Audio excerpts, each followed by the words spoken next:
ఒకరోజు నేను 7 సంవత్సరాల ఉన్నప్పుడు ఇంట్లోనే సింహంలాగా గోడలకు తిరగడం.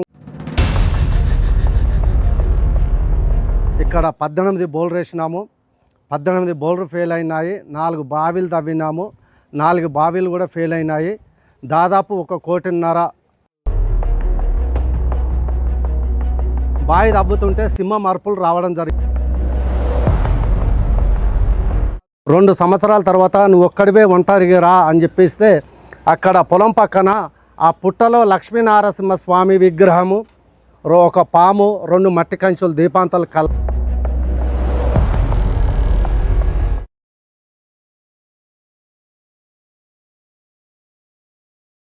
జై శ్రీమన్నారాయణ, జై శ్రీ లక్ష్మీనారసింహ స్వామి. మాది నాంచారుపల్లె గ్రామం. నేను ఒక రైతు బిడ్డను.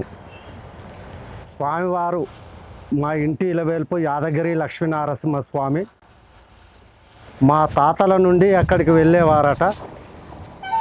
నేను అదే విధముగా మా తల్లిదండ్రులు, మా తాతలు అయినట్టుగా మేము వెళ్ళేవాళ్ళం. స్వామి 7 సంవత్సరాల నుండి నా ఎంబడి నీడలాగా కనబడడం, ఇంట్లో కానీ చెట్లలో కానీ ఎక్కడ పడితే అక్కడ కనబడడం పెడితే, ఒకరోజు నేను 7 సంవత్సరాల ఉన్నప్పుడు ఇంట్లోనే సింహంలాగా గోడలకు తిరగడం జరిగినది. జరుగుతుంటే ఏమిటి ఇలా జరుగుతుందని చెప్పేసి కొడవలు అందుకొని తవ్వడం జరిగింది. అదే విధముగా మా తాత ఉండే అప్పుడు ఏమిట్రా అలా ఎందుకు చేస్తున్నావు అని చెప్పేసి తెలియక పక్కన వండబెట్టుకొని ఏం భయపడకని చెప్పేసి చెప్పాడు.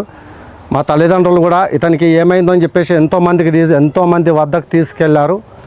కానీ వాళ్ళకు తెలియలే. లాస్ట్కు ఆ భగవంతుని అనుగ్రహం వలన వేరే ఒక వ్యక్తికి దగ్గర పోగానే ఇతనికి పుట్టుపూర్వం లక్ష్మీనారసింహ స్వామి ఉన్నాడు, ఇతనికి వంట కానీ ప్రతి ఒక్కటి సపరేటే ఉండాలి, ఇతనికి ఎంత శుద్ధిగా ఉంటే అంత మంచిదని చెప్పేసి అతడు చెప్పడం జరిగింది. అదే విధముగా స్వామివారి అనుగ్రహ ప్రకారం ఇక్కడ 18 బౌలర్ వేసినాము. 18 బౌలర్ ఫెయిల్ అయినాయి. 4 బావిలు తవ్వినాము.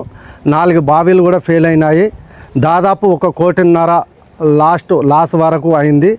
అదే విధముగా స్వామివారు ఇప్పుడన్నా నువ్వు నా దారికి వస్తే నీకు గంగా ఇస్తాను, నీకు నేను ఎక్కడున్నానో చెప్తానని చెప్పేసి కలలో చెప్పడం జరిగింది. ఆ స్వామివారి అనుగ్రహం ప్రకారం ఇక్కడ 18వ బోర్ తర్వాత ఇక్కడ బోర్ వేయడం జరిగింది. ఆడ 18వ బోరు బండే వచ్చింది. బోర్ వేస్తే బావి తవ్వితే అందులో పుష్కలమైన గంగ నీరు 30 గదాల బావి నీళ్లు రావడం జరిగింది. ఆ బావి తవ్వేటప్పుడు కూడా చేర్యాల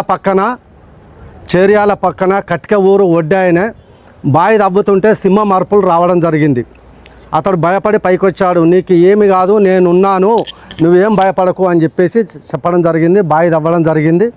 28 గదాలకు నీళ్ళు రావడం జరిగింది. నీళ్ళు వచ్చిన తర్వాత అప్పుడు స్వామివారు ఇక్కడ పక్కన నేను ఉంటా అని చెప్పేసి తెల్లారేసరికి పుట్ట పెరిగింది. ఆ పుట్టకు పూజ చేయమని చెప్పేసి దాదాపు 2 సంవత్సరాలు పూజ చేసినాము. 2 సంవత్సరాల తర్వాత నువ్వు ఒక్కడివే ఒంటరిగా రా అని చెప్పిస్తే అక్కడ పొలం పక్కన ఆ పుట్టలో లక్ష్మీనారసింహ స్వామి విగ్రహము, ఒక పాము, 2 మట్టి కంచులు దీపాంతాలు కళ్ళలో కనబడి చెప్పిండు. తర్వాత అక్కడికి వెళ్ళి చూడడం జరిగింది. సాయంత్రం చూసే వరకు అందులో అవన్నీ కనబడ్డ తర్వాత మా తల్లిదండ్రులకు, అన్నదమ్ములకు చెప్పాను, స్వామి ఇక్కడ ఉన్నాడు తీయమంటుండు అని అంటే, ఇది హైదరాబాద్ రోడ్డు స్థలము, ఎక్కడ పడితే అక్కడ గుళ్ళు కడతావా, కోట్ల విలువ జాగా ఇది, అలా కట్టకూడదని చెప్పేసి వాళ్ళు ఒప్పుకోలేదు. వాళ్ళ తల్లిదండ్రులు అన్నదమ్ములను ఒప్పించేసి అక్కడ స్వామివారిని జేసీబీ తోటి తవ్వుకుంటా తీసుకొని ఇక్కడికి రావడం జరిగింది. ఆ వసంత పంచమి నాడు తీసుకొచ్చి ఇక్కడ స్వామివారు ఎక్కడ నేను నీలమై అన్నాడు అక్కడ పెట్టడం జరిగింది.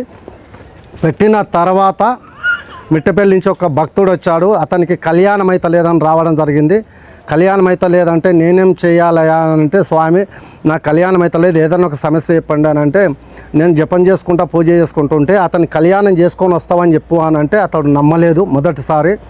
ఎందుకు అని అంటే, నాకు మా నాన్న తాగుబోతూ మేము సుతారు పని చేస్తాము, నాకు ఎవరు పిల్లని ఇస్తలేరు అని బాధపడుతుంటే, ఖచ్చితంగా నువ్వు కళ్యాణం చేసుకొని వస్తావని చెప్పేసి వెములవాడ కాడ కళ్యాణం చేసుకొని వస్తావని ఆ స్వామివారి అనుగ్రహ ప్రకారంగా నా మనసు కనిపించగానే నేను చెప్పిన తర్వాతనే ఈ 4 రోజులు అన్నది 25 రోజుల కళ్యాణం చేసుకొని ఇక్కడికి వచ్చిన తర్వాత స్వామి నువ్వు అన్నట్టుగానే అయిపోయిందని చెప్పేసి చెప్పడం జరిగింది.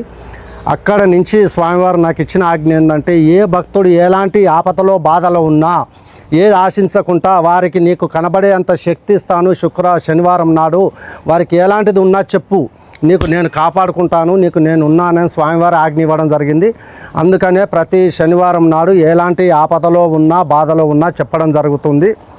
ఆ స్వామివారి అనుగ్రహం ప్రకారం ఎంతోమందికి కళ్యాణం కావడం జరుగుతుంది, సంతానం కావడం జరుగుతుంది, ఆరోగ్యాలు బాగా కావడం జరుగుతుంది, ఇల్లు కట్టుకోవడం కానీ, భూమి సమస్యలు కానీ ఏది కానీ స్వామివారి అనుగ్రహం ప్రకారం ఏది ఆశించకుండా ముడుపులు కట్టేసి వారితోటి ఆ యొక్క స్వామివారి ప్రదక్షిణ చేసి, ఇక్కడ ఆచారం ఏమిటంటే మొదటి నుంచి స్వామివారు నాకు తడిబట్టల స్నానం చేయాలని చెప్పేసి ఆజ్ఞించాడు.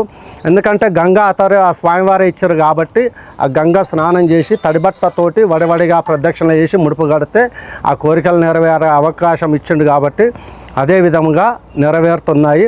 జై శ్రీమన్నారాయణ, జై శ్రీ లక్ష్మీనారసింహ, జై శ్రీమన్నారాయణ, జై శ్రీమన్నారాయణ.